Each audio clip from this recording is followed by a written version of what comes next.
ഒരു ലൈന് പോലും എഴുതാൻ പറ്റുന്ന ഒരു ലൈന് ആളാണ് 250 വേർഡ്സ് ലെസ് എഴുതി വന്നിട്ടുണ്ട്. അതാ ആ ടൈമില് ഗ്രാമർ അറിയില്ലായിരുന്നു, എവിടുന്ന് തുടങ്ങണോ എങ്ങനെ ഇതാവണോ എന്ത് കൊടുക്കണം ആദ്യം. ഇവരെന്നെ എന്റെ റൈറ്റിംഗ് കണ്ടിട്ട് നെറ്റിക്കണ്.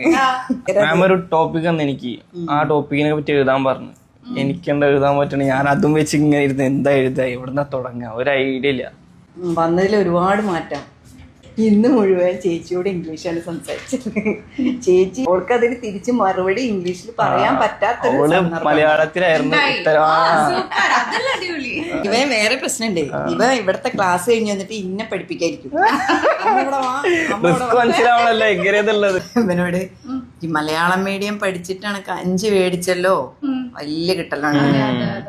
കാരണം എന്താ വെച്ചാൽ 2-3 ടേക്സ് ഒക്കെ എടുക്കുന്ന കുട്ടികളുണ്ട്. ഇവിടെ ആദ്യമായിട്ടാണ് ഞാൻ വരാണ്ട് ജോയിൻ ചെയ്യുന്നത്. അതിലെനിക്ക് വല്ലാത്തൊരു അത്ഭുതമായി. ഇതൊക്കെ തന്നെ നമ്മൾ പഠിപ്പിക്കുന്ന ആളിന്റെ ഒരു പ്രത്യേകതയാണ് ഇങ്ങനെയുള്ള ഒരാൾക്കാർ മാറുക എന്നുള്ളത്.